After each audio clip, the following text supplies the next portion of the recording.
Hello everyone, मेरा नाम है आर्यन कुमार। मैं currently third year BTech student हूँ आईआईटी मद्रास में। और आप थोड़ा बैकग्राउंड देख रहे होंगे तो एडजस्ट कर लेना यार, ये हमारा हॉस्टल रूम है। आज की वीडियो में बात करने वाले हैं कि क्यों जो स्टूडेंट्स होते हैं कॉलेजेस के इंडिया में, उनको बाहर अपॉर्चुनिटी देखनी चाहिए। चाहे वो उनका इंटर्न हो, चाहे वो उनका प्लेसमेंट हो, चाहे वो कोई रिसर्च प्रोजेक्ट हो, प्रॉफ प्रोजेक्ट हो, कुछ भी। अगर आपको मौका मिल रहा है इंडिया से बाहर जाने का, कुछ सीखने का, कुछ नया करने का, कुछ नया ट्राई करने का, तो आपको क्यों इस अपॉर्चुनिटी को छोड़ना नहीं चाहिए। इस साल समर वेकेशंस में मैं जापान गया था एक इंटर्न करने के लिए। और it was not like an intern, it was more like a summer school. But because हमारे यूनिवर्सिटी मतलब आईआईटी मद्रास का टाई अप है जापान में होकाइडो यूनिवर्सिटी के साथ। I don't had to pay, like I didn't had to pay a single penny. Was completely scholarship based. मैं Japan गया, वहाँ जापान में प्रोफेसर्स के अंदर प्रोजेक्ट्स किए, क्लासेस करी 2 महीने के लिए, 2 से ढाई महीने के लिए। और मेरा जो एक्सपीरियंस था यार, मतलब इंडिया से बाहर जाके किसी कंट्री में, खास करके ऐसी कंट्री जो काफ़ी डेवलप्ड है, जो फर्स्ट वर्ल्ड कंट्रीज़ है, जैसे जापान हो गया, सिंगापुर हो गया, अमेरिका हो गया, कनाडा हो गया, ऑस्ट्रेलिया, इसराइल, ये सब। अगर आप अभी कॉलेज में हो, थर्ड ईयर में हो, सेकंड ईयर में हो, फोर्थ ईयर में हो, या फिर अब अभी आने वाले हो फर्स्ट ईयर में हो, अपने दिमाग में हमेशा एक गोल रेडी रखना कि अगर आप किसी अच्छी यूनिवर्सिटी में जा रहे हो या किसी भी यूनिवर्सिटी में जा रहे हो, तो आप पूरी कोशिश कर रहे हो कि आप अपॉर्चुनिटीज़ को बाहर भी ढूंढो। देखो, इंडिया में इज़ अ गुड थिंग कि हम इंडिया में चीज़ों को बढ़ाएंगे, स्टार्टअप कल्चर लेकर आएंगे, इट्स अ गुड थिंग। पर अगर आपको अपना लर्निंग कर्व और स्टीप करना है, आपको लर्निंग कर्व और तेज़ी से लर्न करना है किसी चीज़ को, किसी भी स्किल में, या खुद के ऊपर काम करना है, पर्सनैलिटी को डेवलप करना है, या एक्सपोजर चाहते हो बस दुनिया का, तो हमेशा लुक करो कि वो अपॉर्चुनिटीज़ हैं कि नहीं। आज के टाइम पे आपके पास बहुत सारी अपॉर्चुनिटीज़ हैं। कंपेयर करूँ मैं माइटेक से, आपके पास जो कैनेडियन यूनिवर्सिटीज़ में आपको फॉरेन रिसर्च इंटर्न दिलाता है।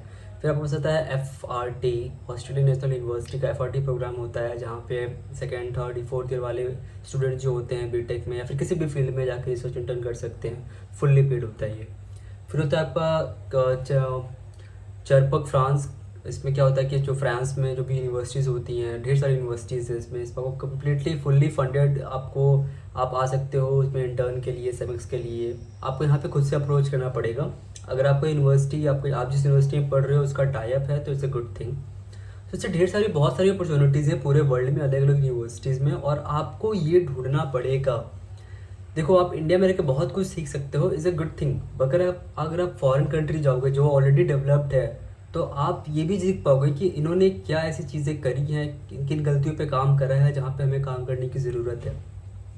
मेरा जो एक्सपीरियंस रहा जापान में, मेरा हर चीज़ यार, मेरी थिंकिंग एबिलिटी, मेरी सोचने की, जो मेरा मेरा दायरा जो था वो बढ़ा है हर चीज़ से। पहले मैं रिलीजन को लेके, या फिर बहुत बहुत सारी पॉलिटिक्स को लेके बहुत ज़्यादा नैरो माइंडेड था इन चीज़ों को लेके, ड्रेसिंग सेंस को लेके, मेरे को बात करने का लहजा, या फिर आप जानते हो मतलब हम इस चीज़ें इंडिया में बहुत लेट से सीखते हैं कि किससे कैसे बात करनी है, खड़ा कैसे होना है, बॉडी लैंग्वेज कैसी होनी चाहिए। बट अगर आप इस कंट्रीज़ में जाते हो, यहाँ के लोगों से मिलते हो, देखते हो, इनका बिहेवियर देखते हो, ऑब्वियसली आपको भी चीज़ें मिलेंगी वहाँ पे ख़राब, but most of the time, majority of the time आप कुछ सीखोगे उन चीज़ों से। जैसे मैं जापान गया, तो आप मैंने वहाँ पे ये सीखा कि वहाँ पे हर एक वैल्यू, मतलब हर एक इंसान की वैल्यू है यार। जहाँ पे सिर्फ कोई भी हो यहाँ पे, मतलब आप कुछ भी कर रहे हो यहाँ पे, जब आप किसी बड़े कंपनी, बड़े आईटी कंपनी में कोई ऑफिसर हो, कोई सीईओ हो, अगर आप किसी छोटे 7-Eleven में काम करने वाले वर्कर हो, एम्प्लॉई हो, दोनों की सेम वैल्यू है। ऐसा कोई नहीं है कि अगर वो किसी आईटी कंपनी का सीईओ है तो उसकी ज़्यादा इज्जत करेंगे, और अगर आप किसी छोटे मोटे से फैमिली मार्ट या फिर सीको मार्ट या फिर 7-Eleven के वर्कर हो, या फिर पेट्रोल पंप में वर्कर हो, तो आपकी कम इज्जत है, क्योंकि इंडिया में होता है। और कई बार मैं और आप, मैं खुद भी कोई काउंट करता हूँ इसमें, हम इनकी इज्जत नहीं करते, हम थोड़ा सा अलग ट्रीट करते हैं कि यार क्या किया इसने लाइफ में। मतलब ये सब चीज़ें बहुत मायने रखती हैं। अगर आप किसी बड़ी जगह पे जाते हो, तो लोगों से मिलते हो, तो मेरे को हम्बलनेस सिखाया जापान ने। मैं चीज़ों को लेके हम्बल हुआ, लोगों को लेके हम्बल हुआ, अपने दोस्तों को लेके हम्बल हुआ, पेरेंट्स ने जो किया है आज तक, फ्रेंड्स जो कर रहे हैं, मे बी कुछ भी हो यार।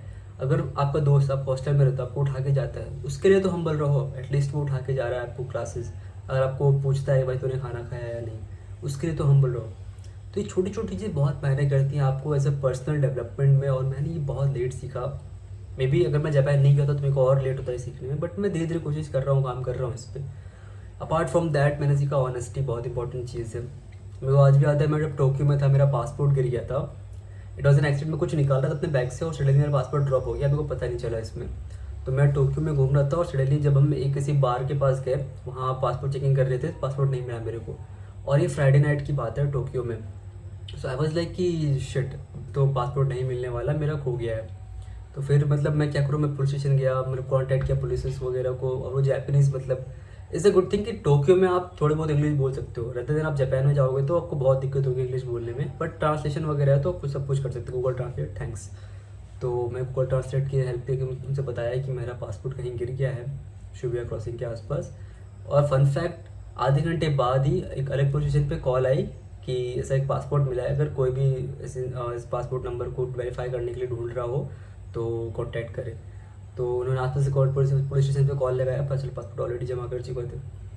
सिर्फ वही नहीं यार, मतलब और बहुत सारी चीज़ें हैं जो मैंने सिर्फ एक सिंगल कंट्री घूम के सीखी है। बहुत सारी चीज़ें, हमें इतने सारे लोग मिले, इतने सारे एलमनाई मिले अलग यूनिवर्सिटीज़ के, इतने सारे सीनियर्स, इतने सारे इंडियंस मिले, बांग्लादेश से लोग मिले, पाकिस्तान से लोग मिले।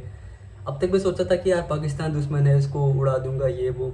ऑब्वियसली सारी चीज़ें पॉलिटिकल वे में देखिए अगर आप, तो मैटर करती है, बहुत मैटर करती हैं, हमारे बॉर्डर पे चीज़ें मैटर करती हैं।